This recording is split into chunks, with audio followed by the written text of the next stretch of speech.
로사세아, 즉 주사, 장미증의 원인과 치료에 대해서 말씀드리겠습니다. 얼굴이 쉽게 붉어지다가 심해지면 여드름처럼 뭐가 나는 질환 중 흔하지만 초기 진단이 어렵고 치료 역시 매우 복잡한 질환이 로사세아, 즉 주사, 장미증이라고 하는 질환입니다. 과거에는 술과 관련됐다고 해서 주사라고 했으며 영어로는 로사세아라고 하는데요. 용어 자체가 술과 혼동될 수 있어서 최근에 장미증이라고 용어를 통일했습니다. 오늘은 로사세아에 대해서 심층 분석하는 시간을 갖도록 하겠습니다. 로사세아의 원인은 대부분의 피부질환과 마찬가지로 양광 피부과적으로 명확하게 밝혀져 있지 않습니다. 하지만 악화시키는 요인들은 매우 분명한 질환입니다.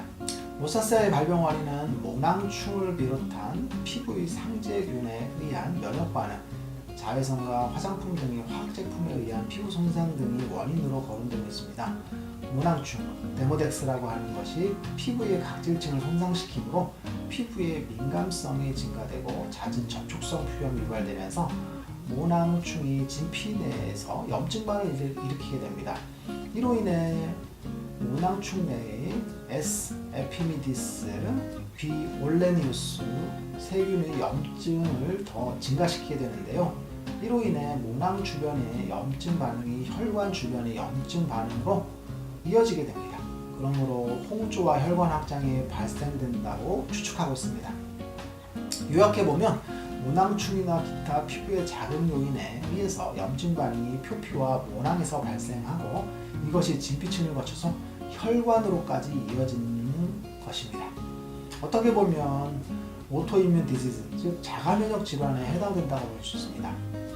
샘닥터가 생각하는 로사세아의 한방적 원인은 열 대사장애와 그로 인한 혈분의 염증으로 봅니다. 인체 내의 열순환의 불균형으로 인해서 발생한 표피 염증이 몸이 허약한 상태를 타고 혈분, 즉 혈관으로 점차 들어가는 것입니다. 이것을 혈분의 열, 혈분의 염증이라고 합니다. 그래서 로사세아가 심해진 경우 혈분의 염증을 치료하는 처방을 사용하면 효과가 좋은 것이죠. 기존의 지루성 표현과 같은 열대사장애를 치료하는 처방에 혈분 쪽의 염증을 치료하는 약대를 넣어주면 치료가 용이한 것입니다. 치료의 결과를 통해서 치료의 반응이 방향성을 갖고 있는 원인을 역추적할 수 있는 것인데요. 치료 결과가 곧 원인에 대한 힌트가 되는 것이기도 합니다. 로사세아에 대해서 분류해보면 로사세아는 질환 자체가 단계를 거치면서 점차 진행하는 진행성 질환입니다. 진행 단계별로 보면 혈관 확장형, 구진형, 유종형으로 진행한다고 볼 수 있습니다. 혈관 확장형 로사세아는 혈관이 확장되면서 발생하는 것으로 주된 증상은 안면 홍조입니다. 혈관 확장형 주사의 경우 피부는 정상 상태이면서 매끈한 편입니다. 구진형 로사세아는 얼굴의 중심 부위를 중심으로 주로 발생합니다. 코 주변의 뺨과 인당 부위, 이마를 중심으로 발생한다고 볼 수 있습니다. 가려움은 크게 없으나 따가움이 약간씩 있으며 피부 증상의 정도에 비해서 자극 증상은 비약합니다. 여드름과 비슷한 작은 구진, 농포가 발생하고 농은 없습니다. 피부가 매우 거칠어지고 각질이 많으며 건조할 수 있습니다. 그 다음 단계로는 유종형 주사라고 해서 보통 딸기코형 주사라고 하는데요. 피부가 비우되면서 코 주변의 피부가 우들우들하게 되며 이 외에도 피부 조직이 점차 부풀어 오르는 양상을 보입니다.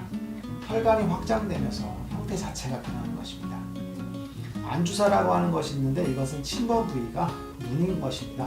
안충혈이나 안구 건조, 결막염, 눈다래 크기 형태로 발생하는 로사세아라고 볼 수 있습니다.